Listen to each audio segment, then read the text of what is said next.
नमस्कार दोस्तों। लीजिए मैं हाजिर हूँ उसकी कहानी श्रृंखला की एक नई छोटी सी कहानी लेकर। दोस्तों, कहानियाँ सिर्फ राजा रानी, देवताओं, असुरों, राक्षसों, भूत प्रेतों, परियों की ही नहीं होती, बल्कि कहानियाँ तो साधारण मनुष्यों की, पशु पक्षियों की, यहाँ तक कि कीड़े मकोड़ों, पौधों की, पेड़ों की, वनों की, नदियों की, पहाड़ों की होती है। और अलग अलग तरह की कहानी का मज़ा भी अलग होता है। तभी तो कुछ लोगों को युद्ध वाली कहानियाँ, मार धाड़ की कहानियाँ अच्छी लगती हैं, तभी मार धाड़ वाली फिल्में खूब चलती हैं। कुछ को प्रेम कहानियाँ, लव स्टोरी अच्छी लगती हैं, तो फिर लैला मजनू, हीर रांझा जैसी फिल्में आ जाती हैं। कुछ को साहस की, एडवेंचरस कहानियाँ अच्छी लगती हैं, उस तरह की भी फिल्में आती हैं। कुछ को कॉमेडी अच्छी लगती है, हास्य कहानियाँ अच्छी लगती हैं, और कुछ को फंतासी, तो कुछ को तिलिस्मी कहानियाँ। तभी बाबू देवकीनंदन खत्री का चंद्रकांता आ जाता है। तो इस तरह कहानियों के इतने रंग हैं कि सबको कह पाना भी बहुत मुश्किल है। और अलग अलग समय की, अलग अलग देश की, अलग अलग इलाके की कहानियाँ भी अलग अलग होती हैं।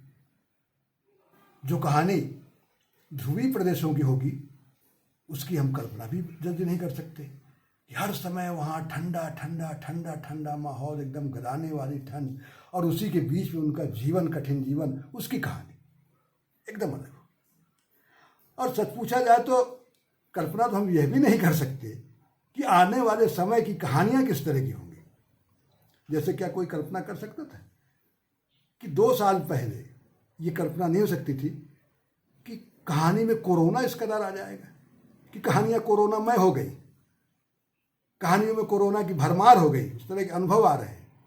और सच पूछा जाए तो इंसान हर कहानी में अपनी सुख दुख, जो कुछ उसने देखा है, जो भोगा है, कल्पना, अपने अनुभव, वही तो बार बार दोहराता रहता है। और इसीलिए अलग अलग तरह की कहानियाँ हमारे सामने आती हैं।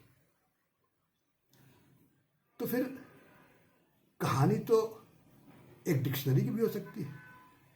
अब आपको कुछ अटपटा लगा होगा, बोरिंग कहानी, डिक्शनरी की भी कोई कहानी है क्या? लेकिन नहीं, डिक्शनरी की कहानी है। और ये एक छोटी सी कहानी मेरी एक बोलती डिक्शनरी की कहानी है। डिक्शनरी तो मैं बचपन से देख रहा हूँ और सुनता आया हूँ कि भाई विद्यार्थी के लिए डिक्शनरी बहुत ज़रूरी है। और हमको तो कहा जाता था कि भाई अगर अंग्रेजी अच्छी करनी है तो अंग्रेजी की डिक्शनरी लाओ और चाट डालो।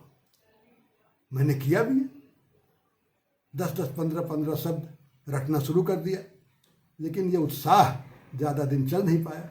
वजह क्या थी कि डिक्शनरी गूंगी थी, बोलती ही नहीं थी। और अगर बोलने वाली डिक्शनरी हो तो निश्चित तौर पे उससे ज़्यादा जुड़ाव होगा। ये बोलती डिक्शनरी जिसकी कहानी मैं लेकर आया हूँ, वो भी अचानक ही शुरू हुई।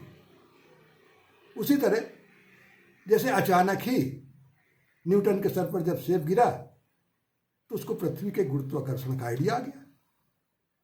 सेब तो न जाने कितने लोगों को ऊपर गिरा होगा, लेकिन आइडिया न्यूटन को आया। तो उसी तरह यह बोलती डिक्शनरी की कहानी जो मैं बताने जा रहा हूँ, उसका आइडिया भी मीडिया के एक प्रोफेसर को आया।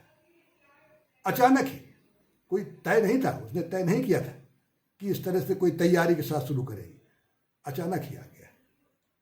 तो दोस्तों, फिर आज तो यहीं तक, और उसके बाद फिर इंतजार कीजिए अगली कड़ी की। नमस्कार।